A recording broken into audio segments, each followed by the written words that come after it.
कि अगर हमारे पास कोई लीगल नोटिस आता है और अगर हम उसका जवाब नहीं देते हैं तो उसका क्या इफेक्ट होगा केस के ऊपर। अब देखिए, जनरली हमने ये देखा है कि जैसे ही किसी पर्सन के पास कोई लीगल नोटिस आता है तो अफरा तफरी में सबसे पहले अपने नियरेस्ट किसी एडवोकेट के पास जाता है और वो उसके अंदर जवाब बनाने के लिए बोल देता है, क्योंकि लीगल नोटिस में लिखा होता है कि अगर आप इसका जवाब नहीं दोगे तो इसके लीगल कॉन्सिक्वेंसेज आपको भुगतने पड़ेंगे। तो क्या लीगल नोटिस का जवाब ना देना आपके लिए मुश्किलें पैदा कर सकता है? और अगर हम किसी के लीगल नोटिस का जवाब दे देते हैं तो क्या ये गारंटी है कि वो पर्सन आपके ऊपर केस नहीं फाइल करेगा? देखिए, ऐसा बिल्कुल भी नहीं है, क्योंकि लीगल नोटिस एक तरह की चेतावनी होती है जो किसी पर्सन के द्वारा उसके एडवोकेट को अपॉइंट करके ऐसे पर्सन को भेजी जाती है जो एक पर्टिकुलर काम करने के लिए उसको बोलती है। और उसमें बोला जाता है कि आप ऐसा कीजिए, नहीं तो आपके खिलाफ लीगल एक्शन लिया जाएगा। तो एक तरीके की उस पर्सन को सूचना दी जाती है कि अगर आपने लीगल नोटिस के अकॉर्डिंग उसकी शर्तें नहीं मानी तो वो आपके खिलाफ फ्यूचर में लीगल केस फाइल कर देगा। तो क्या सभी केसेस के अंदर केस फाइल करने से पहले लीगल नोटिस भेजना होता है? देखिए, ऐसा बिल्कुल भी नहीं है, लेकिन कुछ पर्टिकुलर केसेस के अंदर उन केसेस को फाइल करने से पहले लीगल नोटिस देना जरूरी होता है। जैसे चेक बाउंस के केसेस होते हैं, वहां पर आपको लीगल डिमांड नोटिस जरूर देना होता है। इसके अलावा आप किराएदार से अगर प्रॉपर्टी खाली कराना चाहते हैं तो ट्रांसफर ऑफ प्रॉपर्टी एक्ट के अनुसार आपको लीगल नोटिस भेजना होता है। बाकी अदर केसेस के अंदर जनरली लीगल नोटिस देने की कोई आवश्यकता नहीं होती है, लेकिन जनरली केसेस को फाइल करने से पहले एडवोकेट द्वारा ये सलाह दी जाती है कि आप कोर्ट में जाने से पहले लीगल नोटिस भेज दीजिए।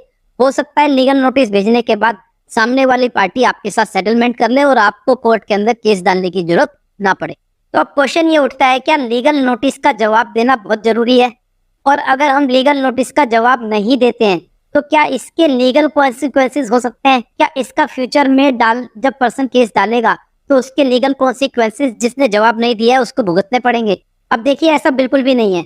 अगर आप मेरे से पूछते हैं कि लीगल नोटिस का जवाब देना जरूरी है तो ये सर्कमस्टांसेस पे, सिचुएशन पे डिपेंड करता है। अब अगर आपके पास कोई लीगल नोटिस आया है और वो लीगल नोटिस बिल्कुल वेग है, उसके अंदर जो भी चीजें लिखी गई हैं वो बिल्कुल वेग तरीके से लिखी गई हैं, और अगर आप ऐसे लीगल नोटिस का जवाब देते हैं विदाउट किसी इन्फॉर्मेशन के, तो हो सकता है आपको फ्यूचर में मुसीबत में डाल दे। अब ऐसे केसेस के अंदर जहां वेग लीगल नोटिस आते हैं तो मैं जनरली ये सलाह देता हूँ, केस फाइल होने दीजिए। वहां पर जब आपके पास पूरी इन्फॉर्मेशन आ जाएगी तो कोर्ट में आप जा करके उसकी पूरी इन्फॉर्मेशन कलेक्ट होने के बाद, पूरे डॉक्यूमेंट्स आने के बाद आप उसका कोर्ट में रिप्लाई दे सकते हैं। अब ऐसी भी सिचुएशन हो सकती है कि लीगल नोटिस आपके पास आया है और आपके पास उस लीगल नोटिस के अंदर जो एलिगेशंस लगाए गए हैं उसके खिलाफ आपके पास बहुत स्ट्रॉन्ग एविडेंसेस हैं, और हो सकता है दूसरी पार्टी को ये पता ही ना हो कि आपके पास इस तरह के सबूत है जहां पर आप उसको झूठा साबित कर सकते हैं।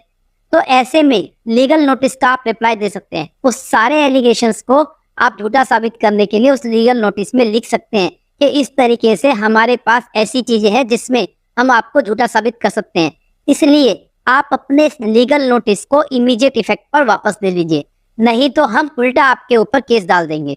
तो ये सारी चीजें सिचुएशन पे डिपेंड करती है कि आपको लीगल नोटिस का जवाब देना है या नहीं देना है। अगर आप लीगल नोटिस का जवाब देते हैं तो आपके पास इंफॉर्मेशन पूरी होनी चाहिए। पूरी इंफॉर्मेशन के बिना लीगल नोटिस का जवाब देना आपको खतरे में डाल सकता है। अब लीगल नोटिस से संबंधित एक क्वेश्चन और उठता है कि लीगल नोटिस का जवाब कितने दिन में दिया जाए। देखिए, जब भी आपको लीगल नोटिस रिसीव होता है तो वहां पर दिया होता है कि आपको 15 दिन में जवाब देना है, 30 दिन में जवाब देना है, और अगर आप इस पर्टिकुलर टाइम के अंदर जवाब नहीं देंगे तो हम आपके खिलाफ लीगल कार्रवाई करेंगे। अब क्या ये जो समय सीमा दी जाती है लीगल नोटिस में, क्या उसी समय सीमा के अंदर आपको जवाब देना है? ऐसा भी बिल्कुल नहीं है। कोई ऐसा सेट पैटर्न नहीं है।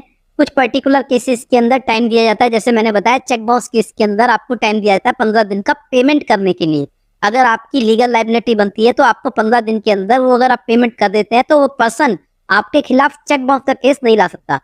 लेकिन अगर हम जनरल लीगल नोटिस को देखते हैं तो वहां पर 15 दिन का या 30 दिन का एक टाइम दिया जाता है कि आप इतने दिन में इस लीगल नोटिस का जवाब दीजिए या इस पर्टिकुलर मैटर को खत्म कीजिए। तो क्या उतने दिन की वो समय सीमा बांध दी जाती है? ऐसा बिल्कुल भी नहीं है। आपके पास जब तक पूरी इंफॉर्मेशन ना हो, जब तक आपके पास पूरे स्ट्रॉन्ग एविडेंसेस ना हो, पूरे आपको इंफॉर्मेशन की घटना का पूरा कार्यक्रम और पूरी चीजें ना मालूम हो, तब तक आप उस चीज का जवाब मत दीजिए। जब आपके पास सारी चीजों की इंफॉर्मेशन हो तो आप उसका जवाब दे सकते हैं। अब ऐसा तो नहीं है कि आप उसको महीने में ही जवाब देना है, आप उसको 1 महीने बाद भी जवाब दे सकते हैं। लेकिन अगर आप इस तरह के लीगल नोटिस के जवाब बहुत ज्यादा लेट देते हैं तो उसका भी इफेक्ट गलत हो सकता है, क्योंकि हो सकता है कि अपोजिट पार्टी आपके जवाब देने से पहले उसके पर्टिकुलर मैटर के अंदर कोर्ट में जाकर के आपके खिलाफ केस डाल दे। तो ऐसी सिचुएशन में आपके द्वारा दिया हुआ जवाब बिल्कुल एक तरीके से नल एंड वॉइड हो जाएगा। तो जनरली लीगल नोटिस का जवाब देने का कोई टाइम नहीं है, लेकिन मैं आपको यहाँ पर बोलूंगा कि जवाब एक समय सीमा के अंदर दीजिए ताकि उस जवाब का कोई इफेक्ट हो, और हो सकता है आपको कोर्ट जाने से वो जवाब बचा ले।